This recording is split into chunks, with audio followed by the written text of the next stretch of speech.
Hello everyone, my name is whatever you don't care what my name is, and here we go with another review, but this one is going to be from the DC side, and it's going to involve Batman. Now Batman's been around since 1939, and he has been in almost everything, from comic books, from video games, from television shows, to even movies. It seems that Batman is not going anywhere anytime soon, and there's a good reason for that. Batman is without question one of the most popular superheroes of all time. Whether it's from DC, whether it's from Marvel, it doesn't matter. Everyone knows who Batman is, and everyone knows he's awesome. But what if I told you that way before we had the Dark Knight film series, before we had the Justice League series, Batman, well, was not exactly as dark as we know him now. In fact, back then, even before we got the Tim Burton Batman films, we had the Adam West Batman, which wasn't dark, it wasn't gloomy like we've seen in the comics, but for a long time this was the Batman a lot of people was very familiar with. But then as we got to 1989, when Tim Burton got involved, that's when we got the Batman that a lot of people liked. We got the Batman who was, dark, but he was also pretty cool. And we had probably one of the best Jokers until we got to the Dark Knight movie. But still, we had one of the best live-action Jokers in Jack Nicholson. Now, Michael Keaton did a great job playing as Batman. I actually did like his performance, despite a lot of people saying that he was going to suck. Well, not only did he do a good job, but a lot of people loved his performance. And both him and Nicholson did a great job to the point that the film was a big success. So it was only natural that Warner Brothers would want to do a sequel, and that's when we got the 1992 Batman Returns. And this one was a success. It not only was good, it was a lot darker than the first one, but it was, again, the Batman film that we enjoyed.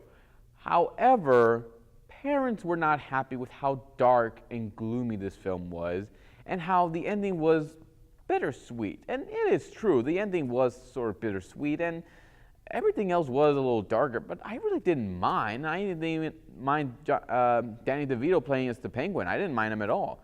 I didn't mind Catwoman. I didn't like what Batman was going through. I actually enjoyed it.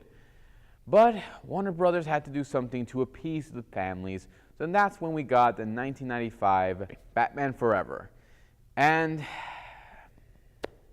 where do I start with this film? I mean, this film, a lot of people said this was the beginning of the end for the Batman movie series, because after that we got Batman and Robin, which was not exactly good.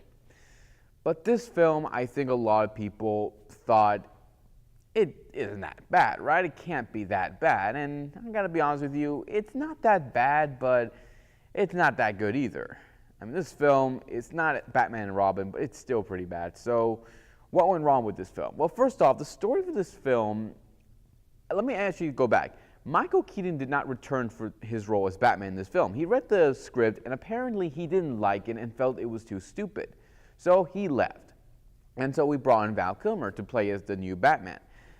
And of course, Tim Burton did stick around. He was the producer, but he was not the one who was directing the whole film. It was Joel Schumacher who was in charge of the film. And to its credit, the story is not exactly bad. We see Batman, struggling with being Batman and being Bruce Wayne. He's also taking care of our Dick Grayson, who would later play as Robin. And he's also going up against Two-Face and the Riddler. There's nothing wrong with that story, except there's a lot of stuff going on in the story that really doesn't keep you interested. Probably when we get near the end, the first part of the story is not bad, but then somewhere in the middle it starts to get a little goofy, and then near the end, that's when you're like, what the hell's going on here? So the story to me is not at all that good. It felt like we were getting close to the Adam West Batman version, but I will say it still tried to be a little lighthearted. It wasn't as dark as the last two Batman films. That's fine, and I guess it's okay for kids, but honestly, I wasn't really a big fan with the story. Same thing with the characters. Now, I thought they were going to do like a reboot. I thought they were going to make this Batman version a little different, like make this new version different from the other two versions. Except we find out this is a sequel to the other two Batman films, which doesn't make any sense because when you look at Michael Keaton and then Val Kilmer, at the time for this film, Val Kilmer looks a lot younger than Michael Keaton.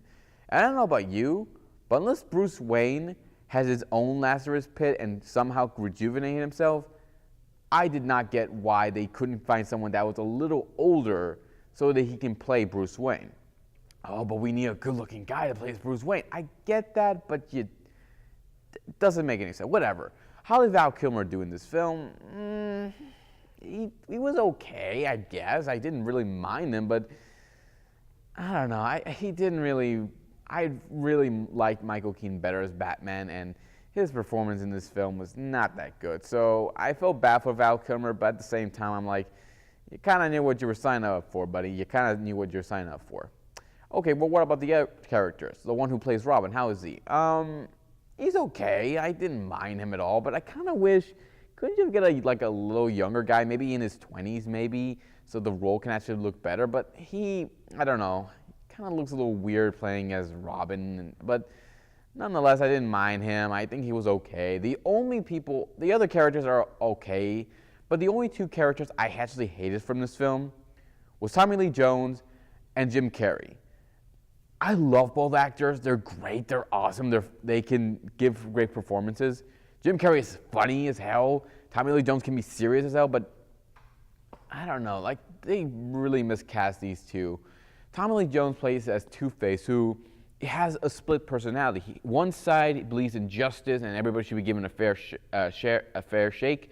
The other one believes in just punishing the wicked and just killing them and doing crimes, doing terrible things.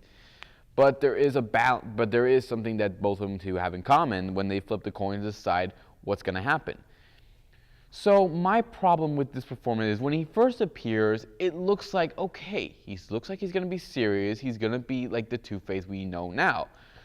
But once we reveal the Two-Face appearance of Harvey Two-Face,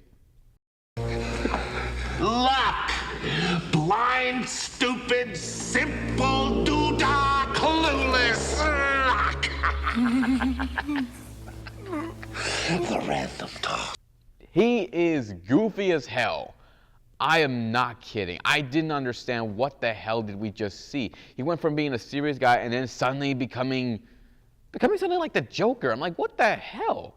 You're supposed to be Harvey Two-Face. You're supposed to be the serious criminal that has a split personality that can be good but also evil as well. Like, what is this? What am I seeing at? I didn't get it at all. And then we have Jim Carrey, who plays the Riddler, who's supposed to be also a serious character who believes in his own ego. He believes he's smarter than anyone else, believes everyone is beneath him, that no one is superior than his intelligence. That's the Riddler. This guy, Jim Carrey playing as him, I didn't get it. I mean, what was this? This, again, it feels like they were both told to play the Joker. They were both told to act like the Joker would.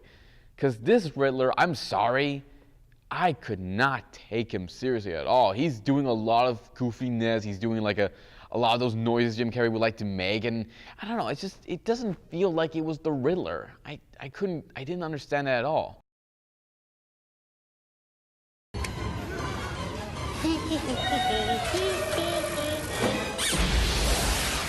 So yeah, and when we have them both together, they're goofy. I guess they're funny, but I don't know. As someone who loves Batman and all the villains that he has, I'm sorry, I couldn't take them seriously at all. So yeah, the characters were a big problem. What about the special effects? The special effects were not bad. I kind of did like the Batman costume, and I did like the fighting a little bit. And the rest of it is just not that good. But I will say, Joel Schumacher is very good at making the environment of Gotham, how it looks, look beautiful. Him and Tim Burton did a very good job with this. I did like how Gotham looks. It looks very cool, looks awesome. So I will say that was probably one of the awesome parts of the film. And I did like the Batmobile. The Batmobile for that film, hey, I had the toy. I had the Batmobile toy. It was awesome. That's pretty much it, guys. If you have a different opinion about this film, leave some comments below. Let me know what you think. Hit the subscribe button. Check out my Facebook page.